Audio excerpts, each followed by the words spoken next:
Assalamualaikum and a very good day to Prof. Shariza. My name is Nor Adriana Natasha from Nutrition course and I am supervised under Dr. Zafira. This will be the research title for my proposal, which is the familiarity and perception of healthy choice logo on packaged food products among consumers in Batu, Gajah, Perak. In Malaysia, the increase of diet-related non-communicable disease such as obesity and diabetes has been associated with poor eating habits like overconsumption of fat, sodium and sugar.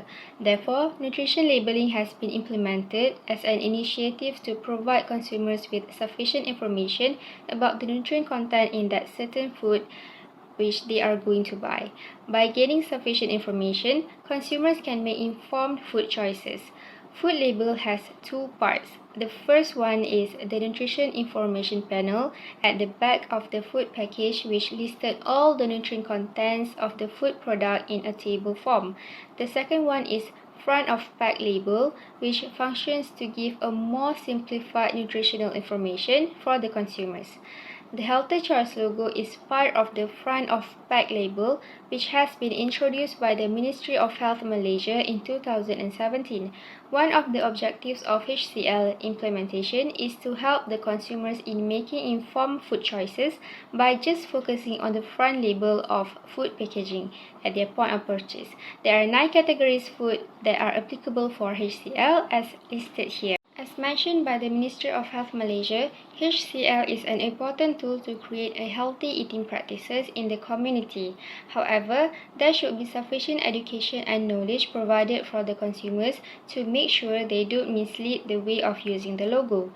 Other than providing sufficient knowledge, consumers should also be aware of the presence of HCL on food products so they can apply it to make comparison between several products that they are going to purchase. Products that fall under 2 different categories should not be compared because they have distinctive nutrient criteria. For example, we cannot compare the nutrition content between milk and carbonated drinks. The Healthy Choice logo has been expected to increase consumers' awareness in choosing healthier food products within the same category of food. Thus, this study comes up with 2 research questions. First, are the consumers familiar of the presence of HCL on packaged foods during purchasing? And the second one is, what are the consumers' perception regarding HCL on packaged food products?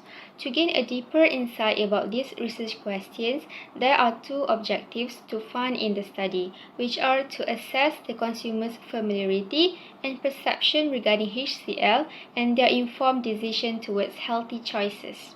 There are a lot of importance in using food label during food purchasing, which includes to help the consumers in better understanding of the nutritional value of the product, to compare the nutritional content between products in the similar food categories, and to make informed food selection. There are several benefits that can be obtained from this study too. According to the research hypothesis, the association between consumers' familiarity and perception of HCL and their informed buying decision can be identified. This knowledge can be used later as an evidence to the authorities and policymakers regarding the importance of this issue. So, the relevant authorities can spread more knowledge and education about HCL to the consumers so that they can use it during actual food purchasing. Other than that, the result on consumers' buying decision may help to encourage the food industries to reformulate their products in order to be applicable for HCL. This action will give benefits to both parties, which are the food producers and consumers. When the consumers have wide knowledge regarding HCL, they can apply it during food purchasing and slowly it might help to improve the society's eating behavior. Due to the emergence of health problems related to food consumption such as obesity and heart disease, the nutrition and diet-related health issues have been tackled to become a greater concern for both food marketers and policymakers all over the world. Hence, one of the suggested ideas to overcome this problem is by helping the consumers to make informed food choices through the information provided about the nutrition content in a food product. In 2018, the World Health Organization has recommended that consumers should be provided with a more simplified, attention-grabbing forms of delivering the nutritional content and overall healthfulness of food products. So, by following the suggestion from WHO, nowadays there are a lot of simpler front of pack label that can be seen on the packaging of food products. Generally, there are two categories of food label, which are back of package (BOP) and the front of package (FOP). Initially, the BOP is known as Nutrition Information Panel, which consists of a table that has been listed with the nutrient content level in the food product, while FOP label is an addition to the formerly provided Nutrition Information Panel. FOP are further divided into two groups, which are the Nutrient Specific Indicator and the Summary Indicator of the overall healthfulness of the product. The HCL is categorized under the Summary Indicator label. Consumers who are familiar with a food label are more likely to use it in actual food purchasing. This can be one of the factors that may change their buying decision. However, it has been concluded in a study where HCL cannot stand alone.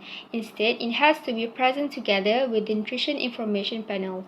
This study will be further gaining the knowledge of food label by focusing on the HCL for the consumers in Malaysia.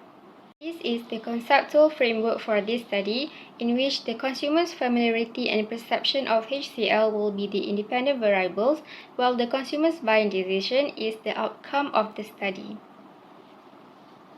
The research design chosen for this study is a cross-sectional quantitative survey study. Each respondent will be approached only once to answer the survey question. This research design is chosen because it is less time-consuming, easy to be done, and used at a low cost. To analyze the data, descriptive and inferential analysis will be used. Descriptive analysis is done for the respondents' demographic information, while the inferential analysis will be used to test the hypothesis and confidence interval. This study will be conducted in Batu, Gajah, Perak by focusing at one of the local superstores, which is the TF Value Mart. This superstore is selected before this study because it is located in the middle of the town, can be easily reached, and it is also one of the main locations for the residents in Batu Gajah to shop for groceries. As compared to the other grocery stores, TF Value Mart has a bigger setting store and contains a wide range of products from various brands, so there will be more options for the consumers to shop.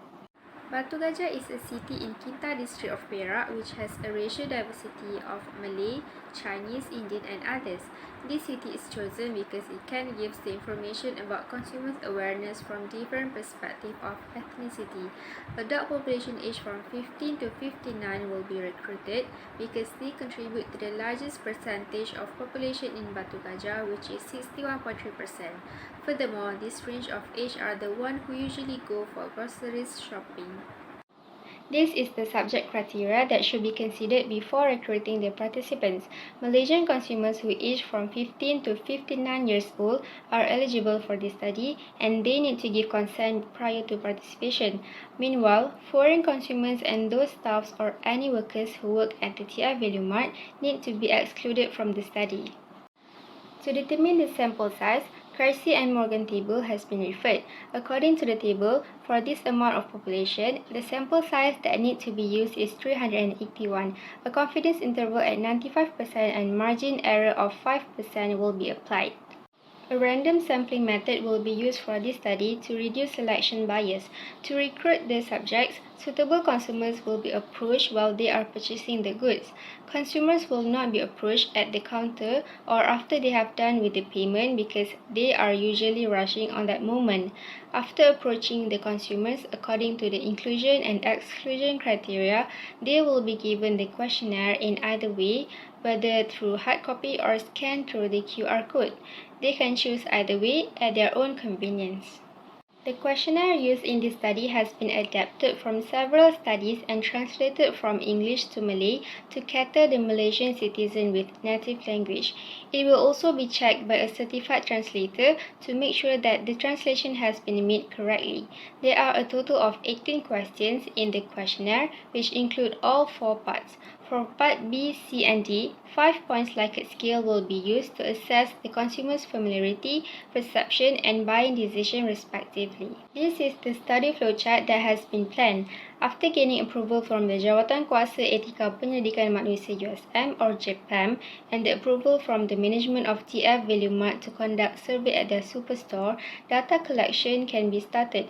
Suitable subjects will be recruited in study area and then informed consent should be obtained before starting the participation in the study. To ensure their anonymity, there will be no personal information like name, phone number and email being collected. The data obtained from this study will be analysed using the Statistical Package of Social Science or SPSS to determine the familiarity and perception of HCL among consumers in Batu, Gajah, Perak. There will be 3 parts to analyse the data. First, descriptive analysis is used to describe respondents' demographic information and central tendency. Second, Cronbach's alpha reliability test will be used for scale measurement of the actual survey. Third, multiple regression test is used to identify the relationship between the independent variables and the dependent variable in the study. Lastly, hypothesis testing will be done to decide whether to accept or reject the null hypothesis. These are all the brief explanation about my research proposal. And with that, thank you so much for your time.